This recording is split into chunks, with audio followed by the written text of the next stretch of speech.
Welcome to the Mouseka Bros podcast.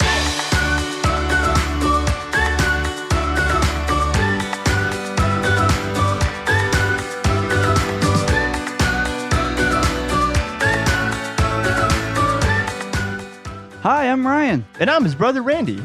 Be sure to like us on Facebook and follow us on Instagram at the Mouseka Bros. We'll be releasing new episodes every Friday, so make sure you subscribe to get the latest podcast. If you have any suggestions for upcoming shows or just want to say hi, you can email us at mousekaBrosPodcast@gmail.com. If you're planning your next Disney destination or Universal Orlando vacation, you're going to want to reach out to me, Ryan Noppinger, with Capture the Magic Vacations. You can reach me at ryan.noppinger at ctmvagent.com. This is a no-cost-to-you service to use me as your travel agent. I'll make sure you get the best vacation package or deal for your whole family. I can also help make dining reservations and plan fast passes to make planning your Disney vacation less stressful and more magical. On today's episode, we are reviewing our most recent trip to Walt Disney World. This will be a 3-part series where we discuss attractions, dinings, and other things we did in the parks. This episode, we are reviewing Magic Kingdom and Epcot. Part 2 will be Hollywood Studios and Animal Kingdom, and then Part 3 will be everything outside the parks. Disney Springs, minivan, Skyliner, a little bit of everything. We are back. We took a little vacay. Had a little winter break, holidays, then Disney. It was nice. Nice. Yeah. Ryan, how's it feel to be back? How are you doing? Good. Glad to be back. Glad to be getting our voices out there again.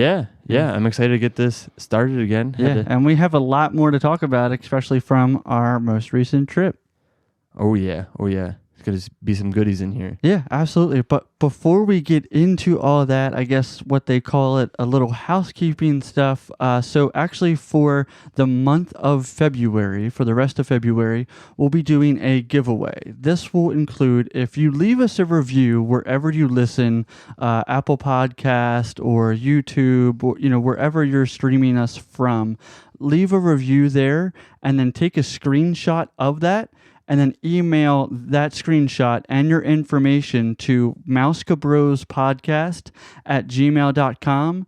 And then we'll either send you a Mouseka Bros Podcast button or sticker while supplies last. And again, that email is just MousekaBrosPodcast@gmail.com.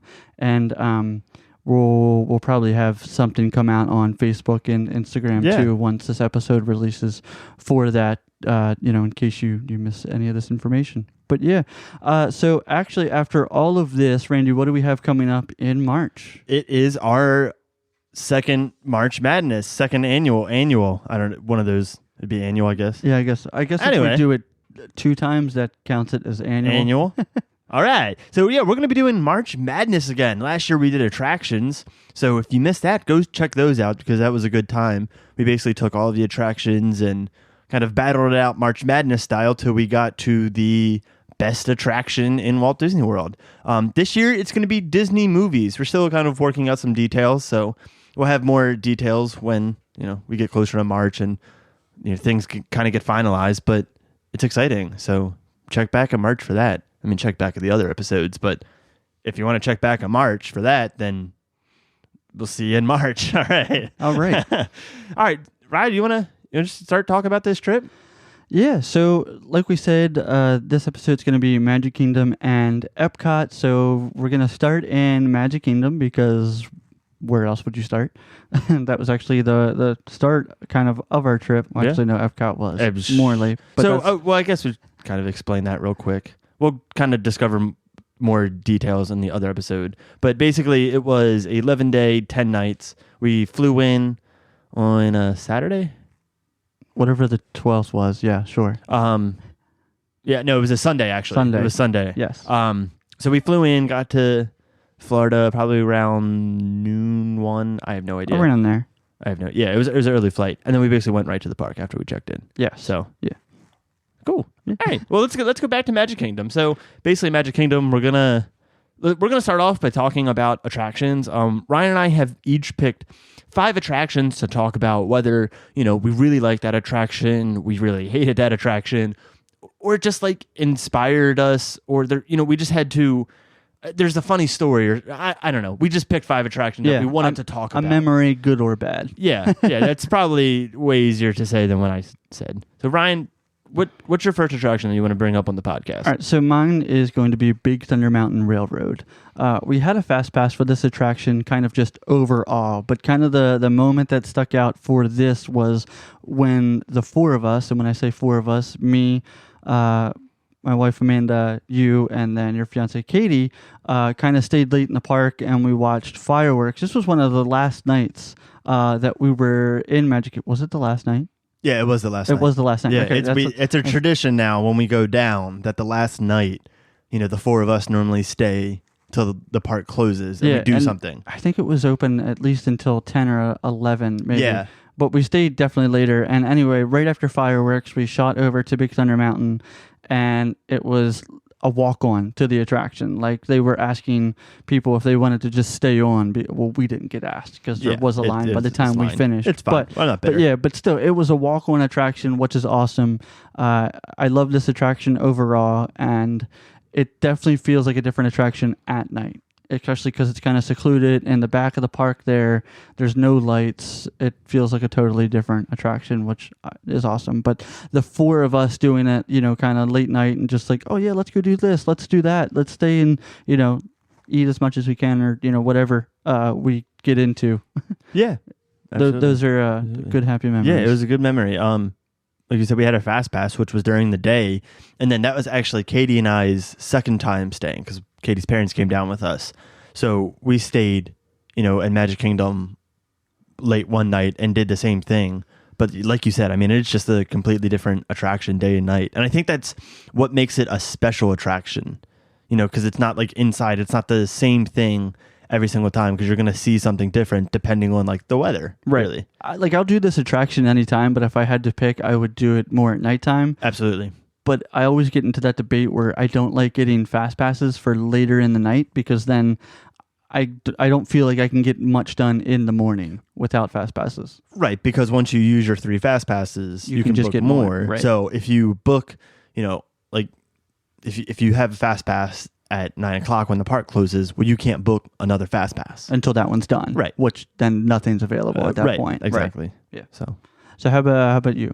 So my first thing I want to talk about is Jungle Cruise. Now, we know that Jungle Cruise is a very cheesy ride. There's always like the same jokes and like you see like the same stuff. What do you mean it's cheesy? Anyway. But the skipper that we had, I don't know what was up, but he just like, he wasn't getting into it. We really couldn't hear him at first, and we told him that, and he was like, okay, let me turn up my volume. And then he didn't turn his volume up. Like, it looked like he played with it, but like he didn't get any louder. So you couldn't hear him through half the attraction. Mind you, we were at the front of the boat. We were right next to him. Yeah, and like you still couldn't hear him. Exactly. So like that was bad. And then his like delivery was just that like the delivery of the joke or pun. Yeah, is like what didn't make it right. And he just wasn't like into it. I guess it like felt more like a job to him, and he wasn't like, I get like, yeah. I understand that battle where it's like, it's at the end of the day, it's still a job. You can work for Disney, Universal, whatever. It's still a job. I get that, but like, have fun. You know what I mean? Like, if I was that, I would be having a great time every single time I went out. Even if I was a skipper on the Jungle Cruise, that would be so much fun. Right. Even if it's the same joke over and over. Yeah, over and over again. But it's new people that are getting on the attraction that, maybe haven't heard this joke before, or, because you deliver it in a certain way, it's funnier than the last skipper did. Right. Like, every crowd is different. Like, that's the whole point of, like, live theater, is that every crowd's different. So just because the boat you had before didn't laugh doesn't mean that this boat's not going to laugh. Yeah. It's like a self-fulfilling prophecy. Yeah. I'll agree with you. Not the best skipper we've had, though we did make it back to the dock that's about all I got.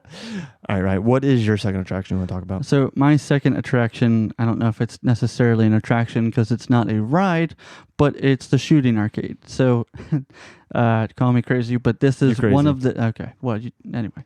This is one of the things that I most enjoy doing, I guess, because I did it as a kid so much or always wanted to. But it's you put now it's $1. You put $1 worth of quarters in, and then you get like I think 20 or 30 shots that you can shoot at like these sensors, and then it does a certain thing. Well, anyway, I went up, and then I think it was another guest that just walked by and was like, "Oh yeah, no," because we were looking, for money because the change machine, as always, is broken. We were looking to get money to go into the gift shop, and then a guest walked by and said, "Oh, by the way, like you don't need money; it's broken, so it's free." And to me, that like lit up the little kid in me, like I can just keep shooting until my hand hurts, until I get tired of doing it, which I think we probably spent a good 10 to 15 minutes there. Yeah. I mean, if you checked out our Instagram story, like I personally was standing the other way, just pulling the trigger because I could. Yeah. And it just having the noises go off. Yeah. Like it was crazy how many, I felt like the speakers almost were blowing because it was just like the gun shooting. Like again and again and again and again and again. It was right, yeah. It was loud. It was fun. And I've always had to pay for that attraction, even if paying for that attraction, you put your 4 quarters in and then it still doesn't work or whatever. But, all the guns that we shot from all worked fine. All of the sensors went off, and it was completely free. Like that's, whether it was actually really broken or whatever, or if it was just... Yeah, maybe Disney just wants it to be free now. Yeah, it'd be interesting. I don't know. That would be interesting. We didn't go back any other time to like see if it was still broken or whatever, just because that experience was so, I think, special. We didn't want to be like, oh well, it's free again, the next day or whatever. So our time really wasn't as special. But I feel that our time, whoever shot, which I think it was pretty much everybody, because once they found out that it was free, they were like, oh, I don't have to pay for it. Yeah. It was like, that was awesome memory for me for this trip. How about you? All right. So my next one is Pirates of the Caribbean. I think it's Caribbean. Yeah. Anyways, so I want to talk about this. Well, one, we had a fast pass for it, so that's always fun to do, fast pass for rides. I don't know why. It's just like you like have the power on your wrist. Premier status. Oh, excuse me. We actually did this ride a couple times, but I think the time that stuck out to me was when we were doing it with everybody. It might have been our fast pass time. We went after, you go down your drop and you're in the first battle scene. I don't know if it was just like our timing or if they like changed the timing, but like I felt like those water cannons like were going off while we were like right next to them.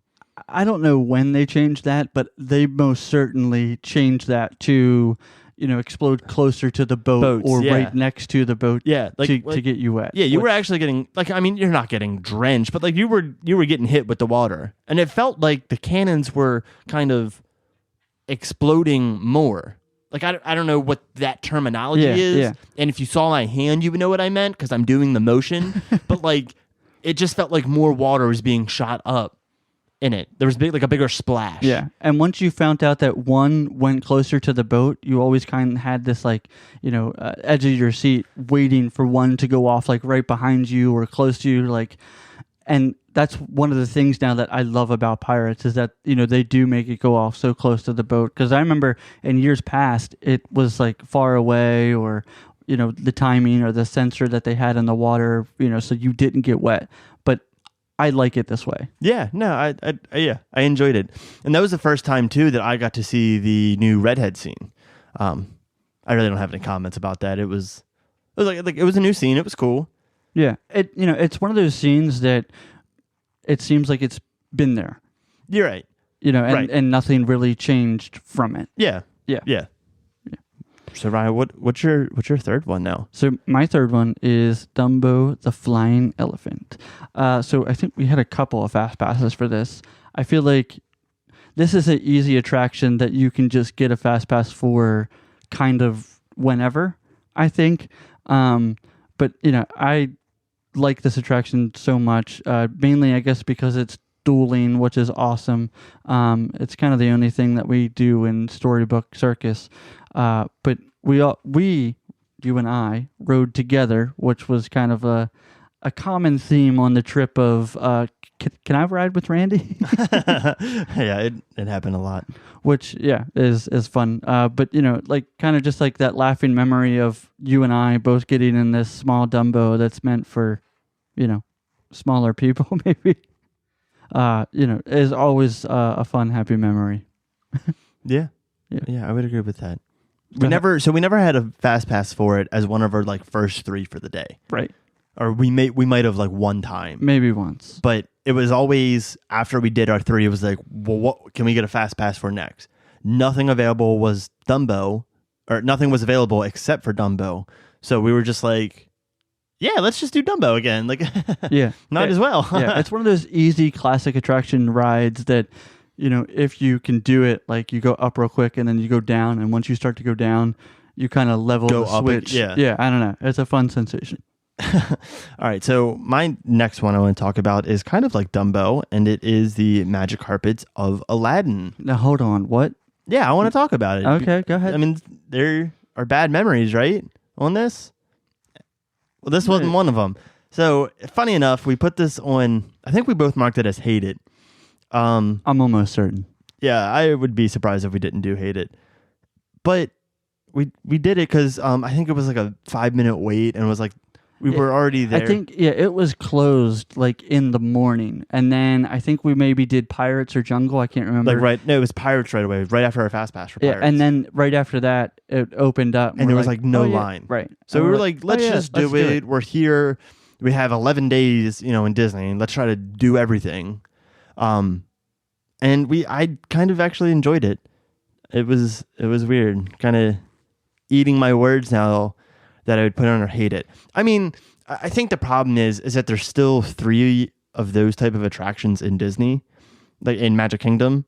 So I feel like maybe then Astro Orbiter has to go. I don't know. But anyways, I just want to talk about it because I just thought it was funny that we put it under hate it, and we both actually enjoyed it. Like with Dumbo, you can move the lever, but there's like almost like a delay to where it makes it, I don't know, like child safe, I guess. I don't know. Sure. But like with Magic Carpet, it as soon as you moved a lever, your arm was moving, like your carpet was moving. Plus, it also had the tilt factor, so yes, it was just, I don't know. It felt more of an intense ride, I guess you want to say, and I enjoyed that about it. Yeah, I think what kind of was surprising to me, like, yes, this is a repeat attraction that they have in the park, 2 other times, and if you count Dumbo as 2, then 3 different times because they have dueling Dumbo. But so it's kind of repetitive. But I think what made it interesting or surprising was that it was a 5-minute wait. It was on a whim, and then we kind of split the 2 carpets into like guys and girls, which I think was, made that kind of memory for the attraction as you and I are next to each other, kind of like Dumbo. I was like, I guess, again, I said a common theme for attractions, you and I.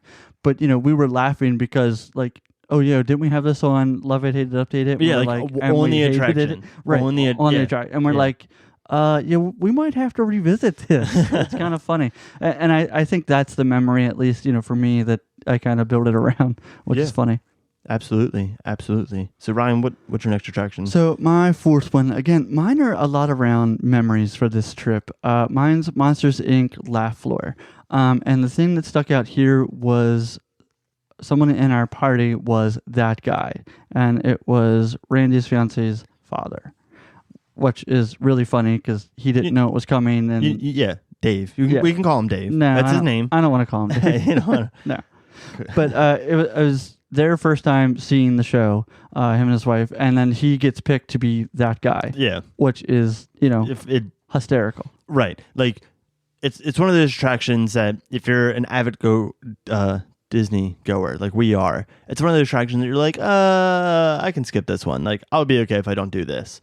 But, they haven't been, or when last time they went, I want to say Katie was like 3. Yeah. So years ago. Yeah, Monster. This was So that attraction, wasn't- not even a Right. So we were like, okay, let's do it. They haven't done it. And then he gets picked as that guy. So it was a fun memory. And we were all laughing. Yeah.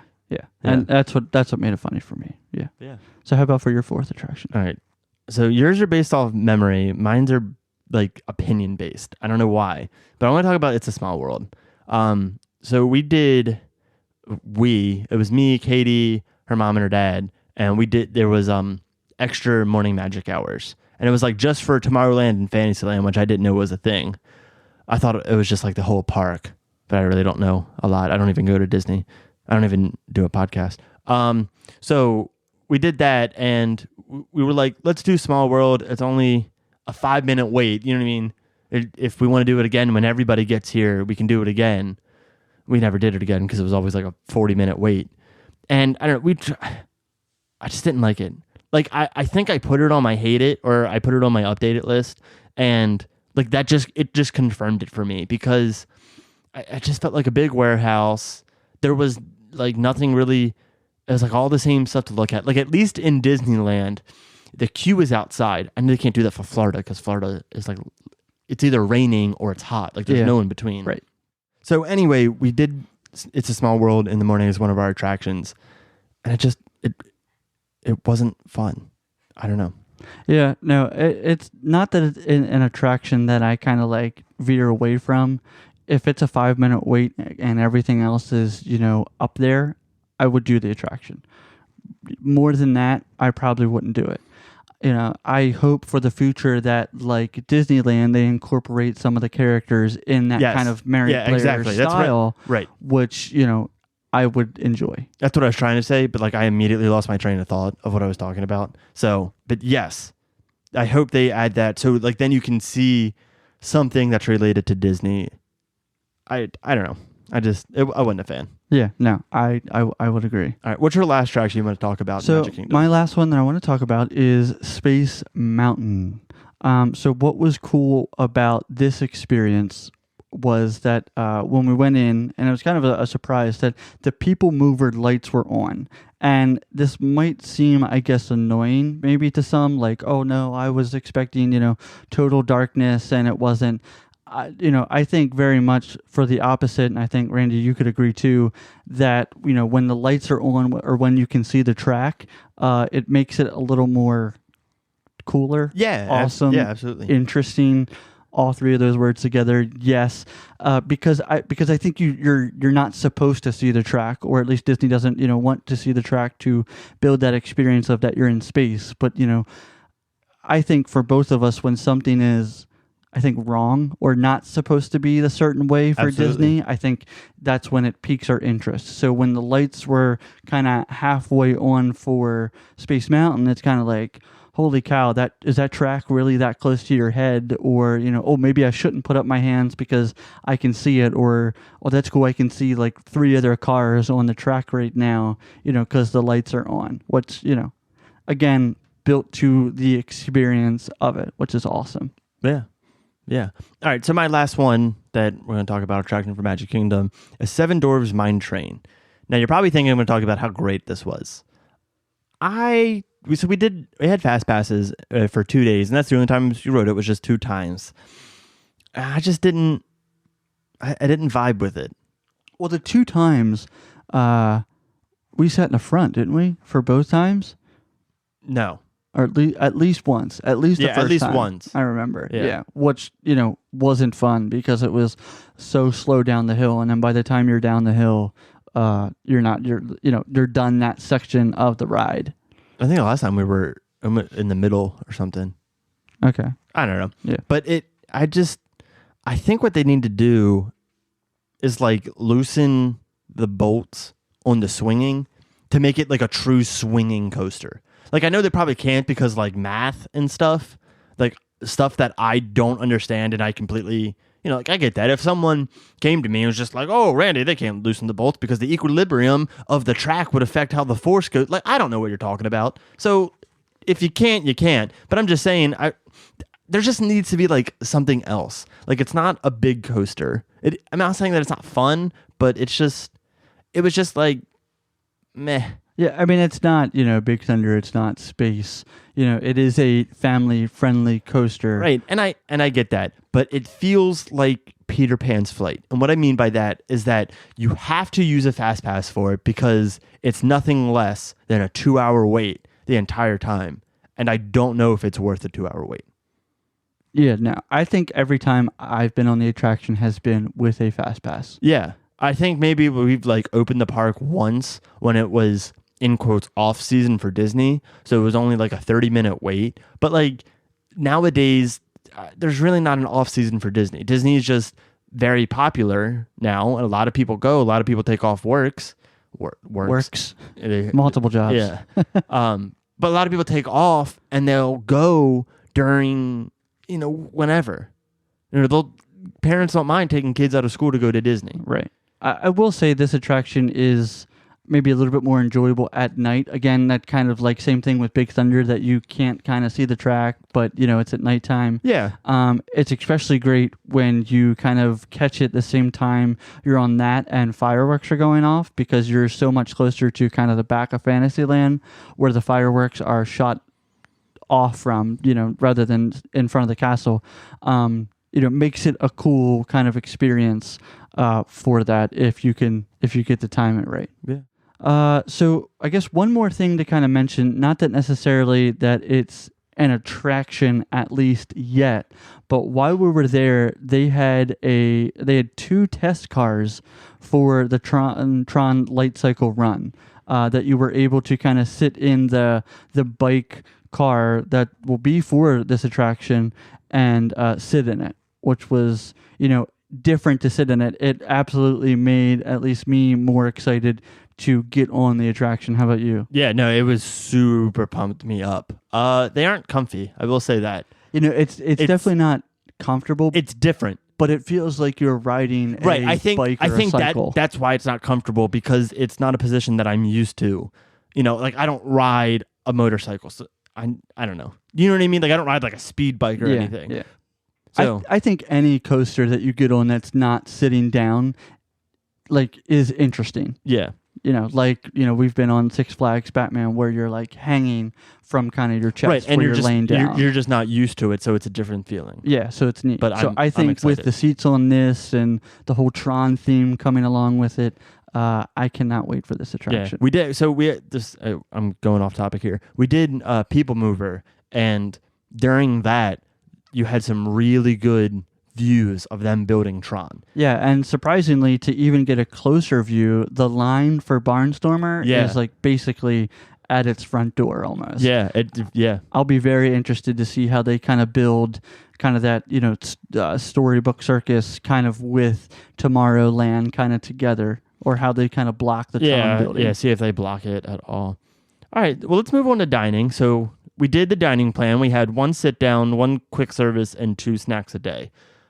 Yes. It was a lot to plan, and we had a lot of food. A lot to plan and a lot of food. If you don't want to plan it, you can always contact Ryan, Capture the Magic. Yeah. Shout out. I'll put that in there. Thank you. Anyways, so we're going to talk about like kind of 2 dining experiences, or like 2 quick services that we had, 2 foods, if you will, that we kind of want to talk about. So I guess I can start it off. I'll start this one off. You start the last one? Yeah, go ahead. Go right ahead. So I want to talk about Sleepy Hollow. So we did this during the extra morning magic hours, and we got into the park at 8, and the whole park didn't open till 9, so Sleepy Hollow didn't open till 9. And we got there at like 9:05, and there was a really long line. We didn't have any breakfast, so we were like, you know what? Let's just wait in line. We got time before we got to go do something else.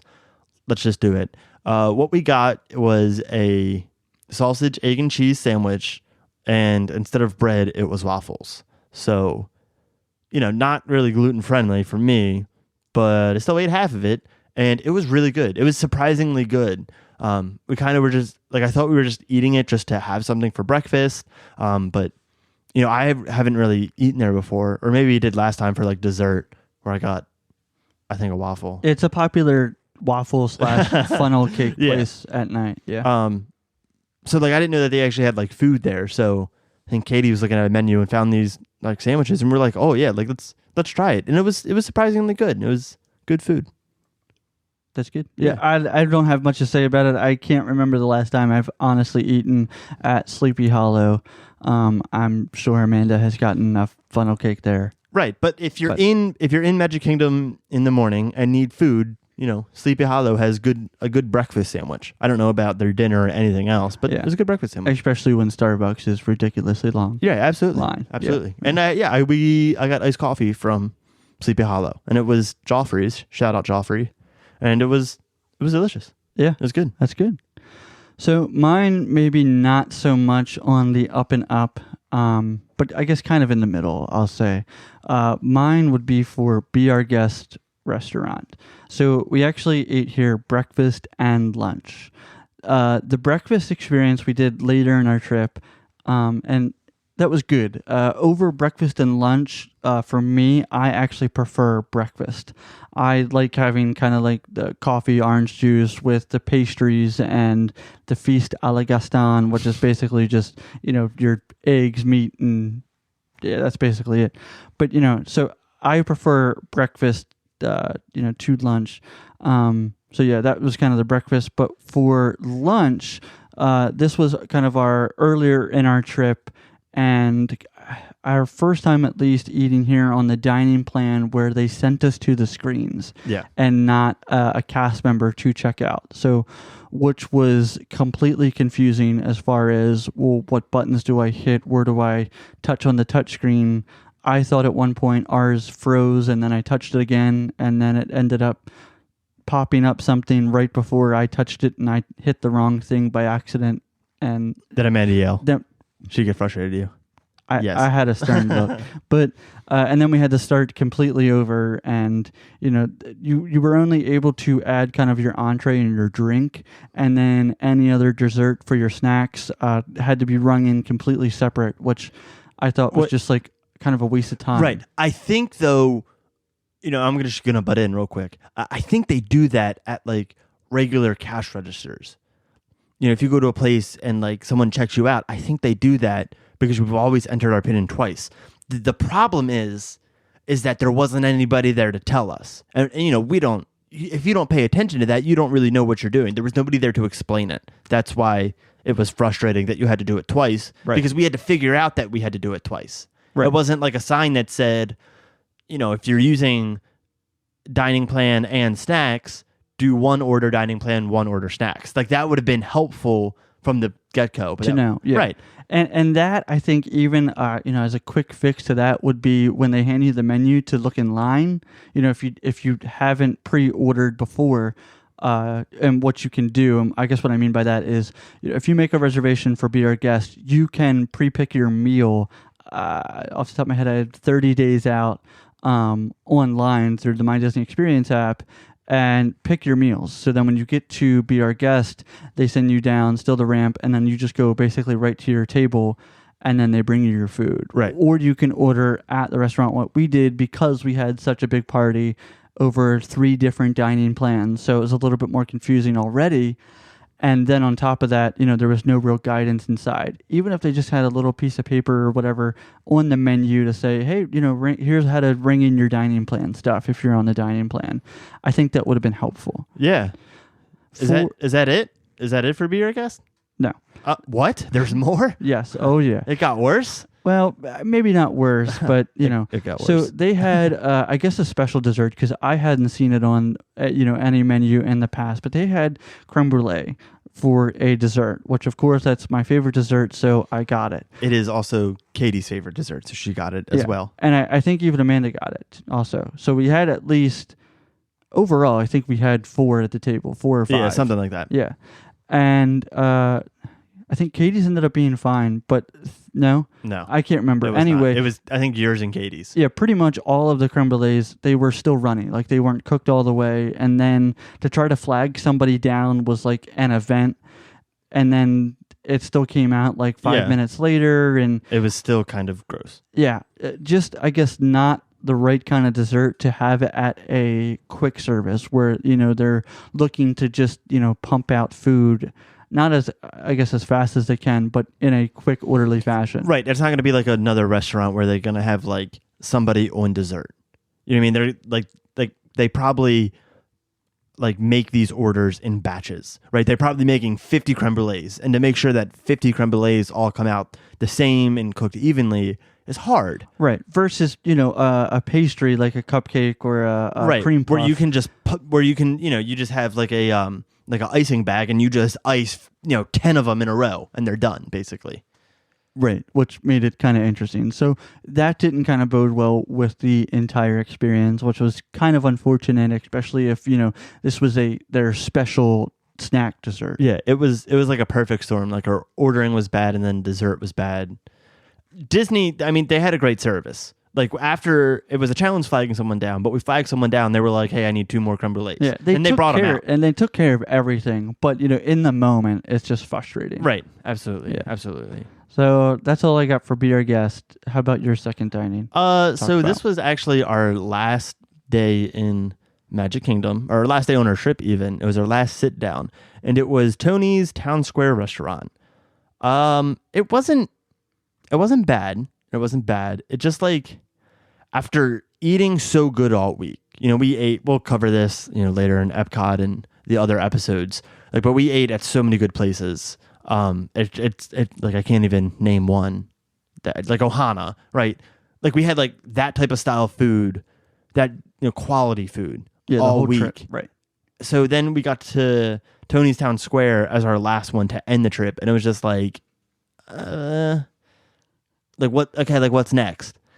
I don't know. It just wasn't good. They were able to do gluten-free stuff for me, which was good. They had gluten-free entree and dessert, so that was nice. But it just wasn't great. I don't know how you feel. I would totally agree with you. It's almost like Disney went to their local grocery store, found the frozen food section, and just picked out Italian items and then brought it back, put it in the microwave, and then served it. Yeah, absolutely. I hate to be that blunt, but I mean that's what it pretty much felt like and seemed like, which is unfortunate for, you have these fantastic dining options all around Walt Disney World, and especially, like Epcot at the Italy Pavilion, you have these wonderful, Italian places, and you have something that seems like it, was in a 5-minute hunger meal thing. Yeah. Microwavable. Yeah. Just unfortunate. Absolutely. Yeah. All right. What's your... So to move it on to me, to pick it up, I guess, to a happy thing, mine would be Pecos Bill, Tall Tale Inn and Cafe, which I don't know why it's that long of a name. Yeah, just Pecos Bill. Yeah, Pecos Bill, long and short.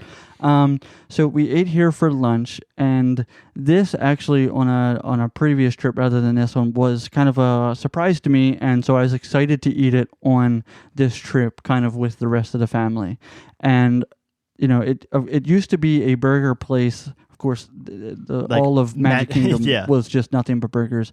But recently they changed it kind of to like a taco, Mexican kind of themed area, kind of almost like Chipotle. You would kind of think of it as like you get your if you order tacos, then you get like your tacos and meat, and then they have kind of like they had for the burger, but like a bar where then you can put the cheese on and lettuce and pico de gallo and guacamole and kind of all these different options, which just adds to kind of the experience of it.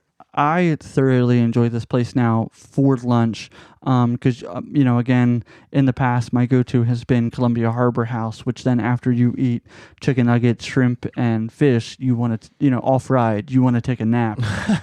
So this is a nice change to kind of all of that and burgers. Yeah. I think I got the fajita dish. The fajita platter or something. Yes, yeah. And I mean, that was only one quick service, but it was a lot of food. Like I couldn't finish it. And I'm a big dude. I like eating. Yeah. I couldn't finish it. I mean, with the dining plan though, you always feel stuffed. Yeah. You get so much food. way more food than you need. Yeah. We were excited for a Pecos Bill because like you said, everywhere was like, there was chicken tenders, burgers, and French fries everywhere. But it just wasn't like good food. But it seems like that they're kind of expanding their food, so it was a surprise. Yeah, let's hope they expand that food and refresh the food at Tony's. Yeah. All right, so there's a couple of other things that we want to talk about in Magic Kingdom. We have 2 bullet points, but really they're the same bullet point. So I'll start off with that the train station is closed because the train's closed all through Magic Kingdom because of the Tron light cycle, because they're, I guess, redoing that. But you can actually still go up on the train station in Main Street and kind of hang out there. You can actually sit on the train, and like take a picture on it, which I know Katie and I did, and our father, who loves trains, had to get a picture near the steam engine. But so we were hanging out there it was probably about an hour. We were waiting. We basically did everything else. It was on our last day, and our father wanted to see the flag ceremony, the taking down of the flag, in the main hub. And if you haven't seen it, it's not anything that's like, oh my God, I need to stop what I'm doing and go see it. But if you're free, it's a very sentimental ceremony, very special ceremony.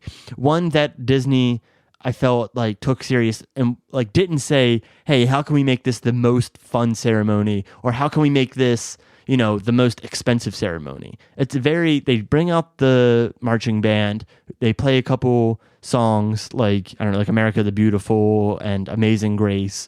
And they have two veterans who actually take down the flag and then march it up Main Street about halfway. And, it wasn't a spectacular extravaganza, but it was very nice and very like homey feeling that they kind of just put off. So I really enjoyed that. And then, like I said, it was really cool just hanging out in the train station because there was literally nobody there. And you can't get that in Magic Kingdom. Right, yeah, I know. And the train station has been going on or been down for a while. And every trip I say, oh, I want to go up and see the train because it's stationary and I know you can get on it. And every trip I forget about it. I don't know why, but I guess when I get there in my head, it's just like, oh, it's down. So like, I just, I walk right past it, right. Either in the morning or at night. Right. Because you only have so much again. Right. You only have so much time. And the only reason we were up there is because we wanted to see the flag ceremony, and we didn't have anything else to do. Like, we did everything else in Magic Kingdom. So we went up there. I think you guys were over in Epcot doing probably getting your pass and stuff, and then went pack or something. But yeah.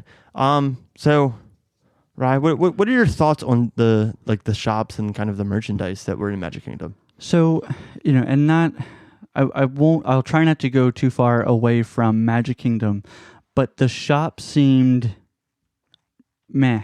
And I guess what I mean by that is, nothing that like I have to go see or I was looking for this.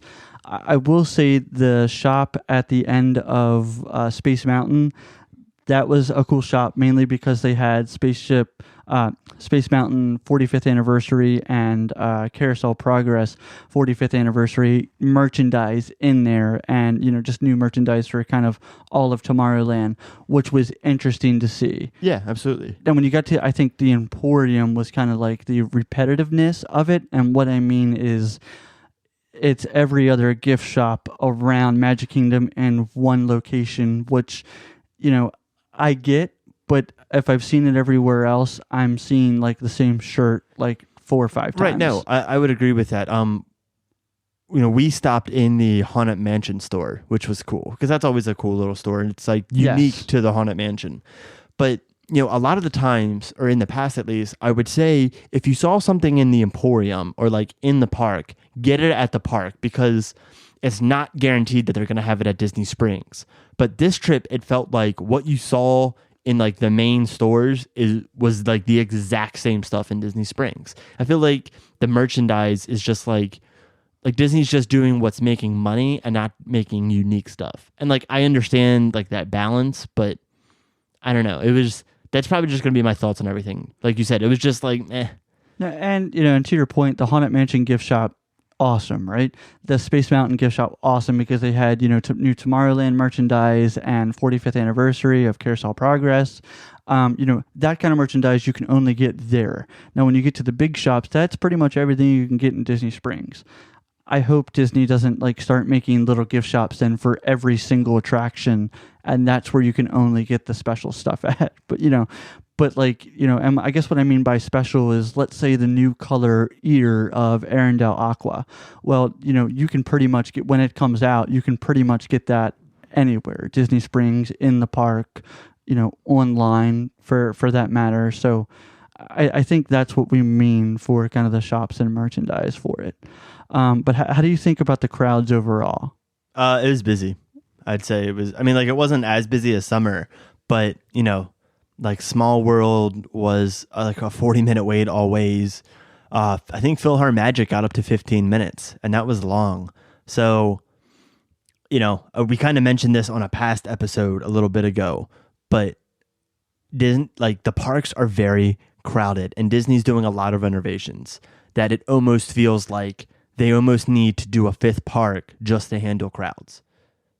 Yeah, and we've talked about that before, but it was crowded. In my eyes. Yeah, it definitely seems like need to do something. I mean, I will say, it was over Martin Luther King kind of weekend, and then prior to that was also Run Disney. Yeah, the marathon, which also adds people into the parks, which is also interesting. Yeah. All right. Well, to move from the Magic Kingdom over to Epcot, for this one, because we're already going to talk about 3 new attractions that debuted while we were there, we're only going to talk about 3 other attractions. So to first, I guess we'll talk about the 3 new ones that we saw, and they both opened on January 17th. We'll give our thoughts on kind of all 3 of them, but they are Awesome Planet, Beauty and the Beast Sing-Along, and Canada Far and Wide. Anyone you want to start on that sticks out? Let's do Awesome Planet. Let's just do the order that you listed. Sounds good. So what did you think about Awesome Planet? It was cool. I really enjoyed it. The show, the narrator. I wish we would have looked this up. Deborah, look that up. She's off today. I can't think of what his name was, but it's the dad from Modern Family. Yes. I don't know what his name is. Ryan's gonna look it up. But he was he was funny. In Modern Family, he plays a real estate agent, and then this movie, it was him trying to like sell Earth. Right? It was just like, come live in this awesome planet, and then you were kind of like laughing at his jokes and all. Ryan has his name. Here we go. Phil Dunphy. Phil Dunphy. That was on the tip of my tongue. Yeah, not really. But he was talking about how cool this planet was and making jokes, and it was funny. But then he was just like, hold on, I can't sell you this planet without telling you everything. Like, I've only told you the good stuff. Like, here's the bad stuff. And then it kind of, you were kind of laughing at these jokes, and all of a sudden you're now in this serious moment, and you're paying attention to this serious moment. And it was very enjoyable. I wish they would have redone the theater itself and not just the movie. They might have added some like special effects with lighting, but I feel like the whole theater itself needed a revamp, not just the movie. However, the movie was really cool. Ryan, thoughts? Yeah, I did like it, and I said that his name is on the show, but it's really Ty Burrell. Wow. Yeah, I know. I know. I read too quick on my phone, but I did like it. Especially what was the Lion King theater, which they had that little show, pretty much about the same exact thing, but it definitely put things into perspective for Earth, this awesome planet. Yeah, no, absolutely. Which is awesome. Though I wish they would have updated the theater a little bit and took the absolutely the 80s 90s carpet off the wall. Yeah, I like that it's still stuck to what Epcot is with that education aspect. Yes, that was like, we can have cool attractions, we can have a movie theater with special effects, but make jokes about it, but also at the same time, like, this is a serious subject. Grasp the bigger picture of what is being said in this movie, and I like that. Yeah, which is awesome. Yeah. So Beauty and the Beast Sing-Along. Thoughts on that? What do you think? I think Impressions de France can just stop being shown. Yeah, I know. And and we didn't see that while we were there, because the Beauty and the Beast plays kind of mostly during the day, and then kind of like, I think 5 o'clock or so, it switches over to Impressions de France. But the Beauty and the Beast Sing-Along, I think was fun. Yeah, it was. We're not going to give any spoilers away. It was a new take on Beauty and the Beast, and it was funny. Yes, yeah. It's like kind of LeFou's side of things. Yeah, it's like Lion King 1.5. Like it doesn't Yes. change the story of Beauty and the Beast. You just see a different side, different perspective. But like in doing that, it was funny. Like I'm glad they just didn't take film from Beauty and the Beast, put it in, and make it a sing along. Like they still took Beauty and the Beast and wrote like a new story around it. So that's what I was happy with. Yeah, I liked it. I liked it. Yeah, I enjoyed it. Will I do it again? Probably, maybe yes. once. But I could see this not being a thing I do every time. Yeah, and I agree with that. But like it was still cool. It was still cool. Yeah. Now ask us the third time we do it because like it wasn't cool because it was just new. Right. You know what I mean? So yeah, and the day of. Right. So Canada far and wide. I don't know what's new about it other than it doesn't have Martin Stewart in it. Short. I don't know why I always say that. It's Martin Short.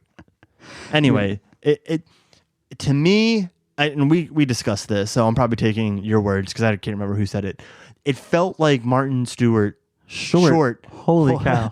Martin Short contract ran up with Disney, and instead of trying to renew the contract, they just redid the film. Like they still kept the Canada song at the end.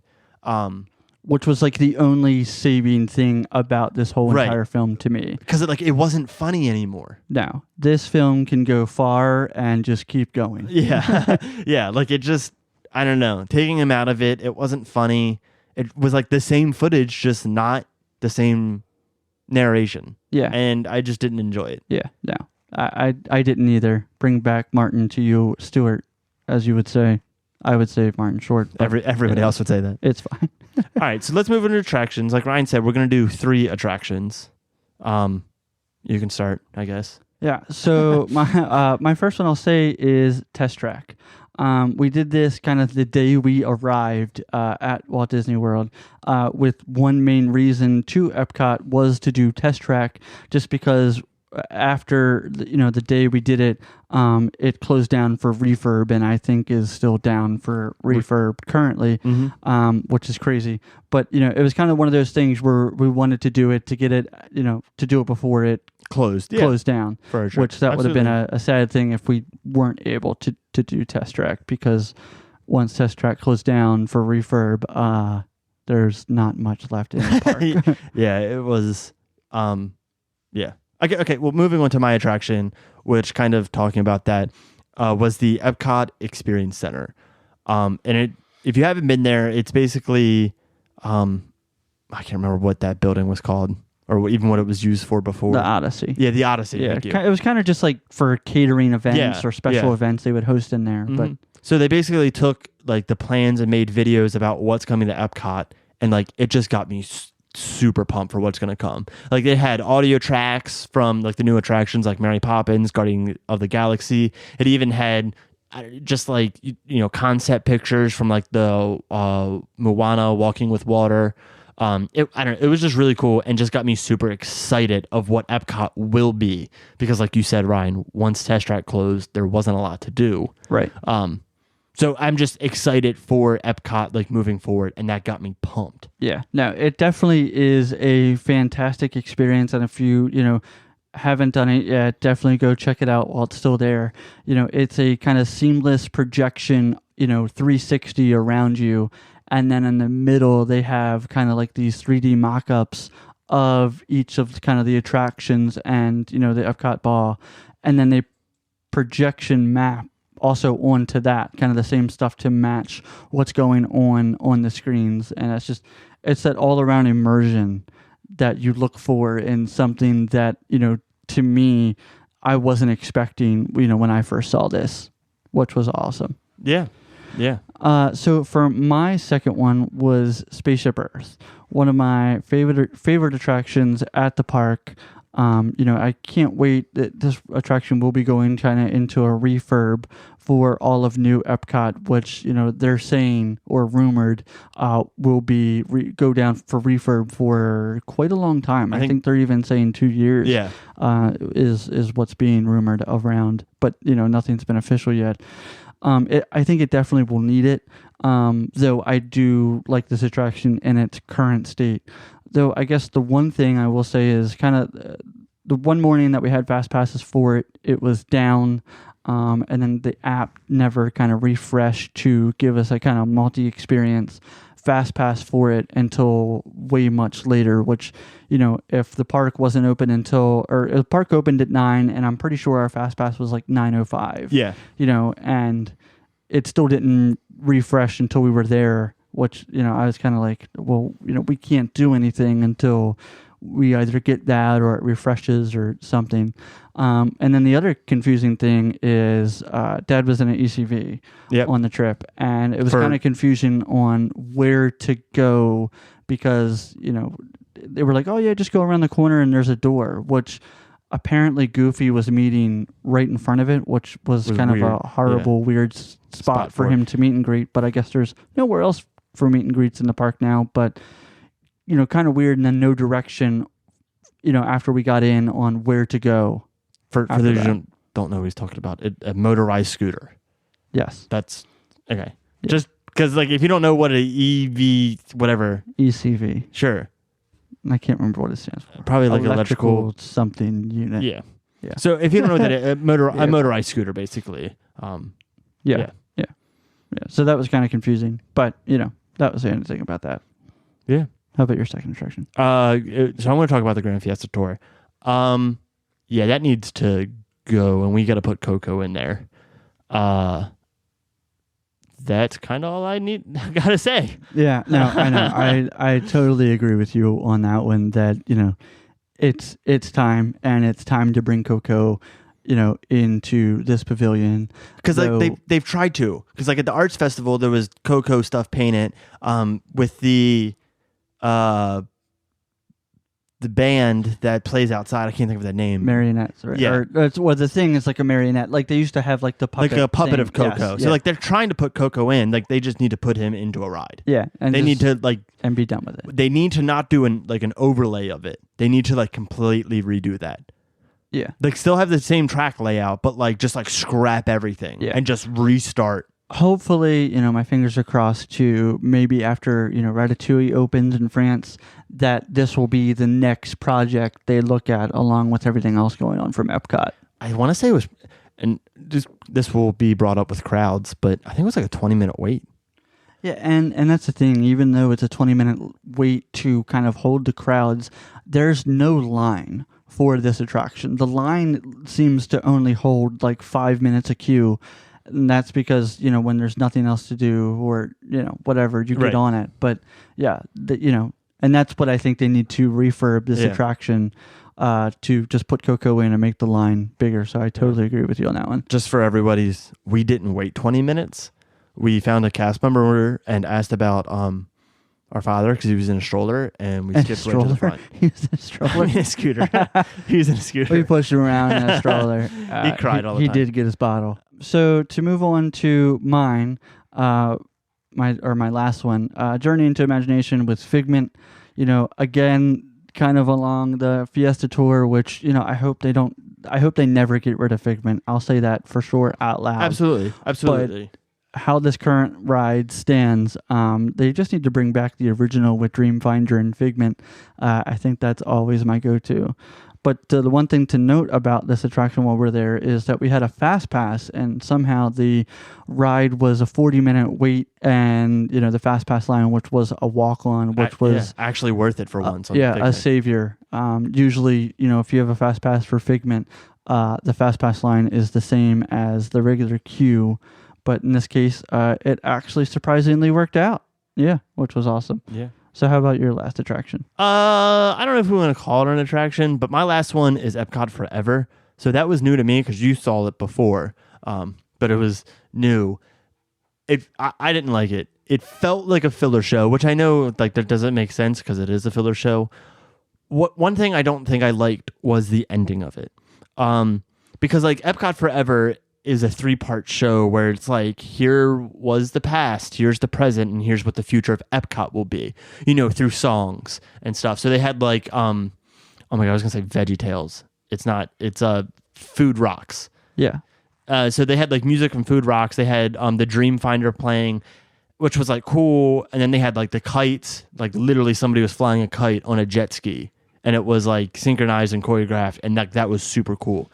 And then at the end, they play a whole new world. So, if you're not really following it, you probably just think, oh, they're just kind of playing Aladdin because he's in Morocco, with Jasmine. So I don't know, but it didn't feel like a full concept, and it was just very confusing. I wish they would have played like Moana music or Mary Poppins music or Guardians of the Galaxy music, something like that to signify like this is the future. But they didn't do that, so it was like it felt like Rivers of Light, like they were building up to like some big finale, and then it was just like meh. It was like, oh, okay. Yeah, no, I mean, when I first saw this show, I definitely was like kind of that wow factor of, oh my gosh, because I already love Epcot. So all of these kind of nostalgia songs and music and tunes that they came back for this show was awesome. But then to kind of change it into kind of modern day, which I get it because it's, what Epcot will become, and it will become, harmonious, and, pretty much they're putting these characters, IPs, back into World Showcase in a huge way, and the whole show is pretty much just going to be animation. I always get kind of confused with that because it's like, I thought that's what Hollywood Studios was kind of to have a entertainment show for animation. But, I hope they kind of keep the same theme for Epcot for Harmonious for that. Seeing Epcot Forever this time kind of made me more excited, I guess, a little bit more for Harmonious, as far as like, this is supposed to be even a bigger budgeted show, right? Than along the lines of, I guess, what they did for Happily Ever After was, these big projection maps and fireworks and all that. So I kind of can't wait for that. I just hope they don't, I hope they do it justice, I guess. Yeah. And follow it all the way through. But I guess, or you want to move on to food? Yeah. Did you talk about your last one? Yeah, Figment. Oh, okay. Yeah, I don't know why. So we're all caught up. All right. Yeah, so let's move on to food. I can start off. So for this one, we're only going to pick just like one thing to talk about. So I'm going to talk about the Arts Festival. So we actually did the challenge. Well, we went there during Arts Festival, and you get a booklet. And in the back of the booklet, which I have in my hands right now, there is 5 things you can get. And you got to fill kind of this artist palette. And if you do that, you get a free cookie. So anyways, me and Amanda, we were actually determined to do it. So we got 2, pan-seared scallops from American Adventure, or I don't know why, America. I never knew it was called the American Adventure thing. Anyways, we got a almond cake from it was kind of like in the beginning of the showcase. And then we got a deconstructed BLT, which was also from the beginning. Almond cake was okay. And it was like, not my favorite. Yeah, it was like dense. Yeah. The pan-seared scallop was really good. That had really good flavors. I think my favorite was the deconstructed BLT.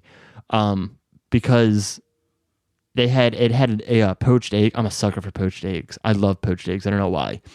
But while we were there, they made one, and the main chef saw it and was like, no, this poached egg isn't good. Threw the whole thing out, and they made us a fresh one. So like that was like really cool. And it was probably the best poached egg I've ever had. And like it's just funny to say, coming from like a booth, that's the best one. But then we got a free cookie, and you got a free glass of milk. So it was really hot out, but we still decided to get the milk, which I don't know if it was a good decision or a bad decision. Probably all right. But yeah, we did that, and it was really cool. I really enjoyed the Arts Festival. I don't have enough time to go through every single booth that we went to, but we went through a lot of booths and we tried a lot of stuff, and that was very fun, especially with the dining plan because we used snacks for it. Yeah, and it's the perfect way to use up those snacks at any of these festivals. I will say, my little bit of experience from the Arts Festival was, I'm more of a picky eater when it comes to booths like these. But, festival, like the Arts Festival, is absolutely awesome. Not even just for the food, but all of the vendor booths and everyone that's there that you can get a painting from or a picture from, and then the artist is there to then have them sign it, which was awesome. Yeah. Yeah. So for my dining that I'll talk about is Chefs de France. We ate dinner here. For me, I always think this is a great meal. It's growing on me to be kind of the go-to and World Showcase for me to eat there on any of the trips.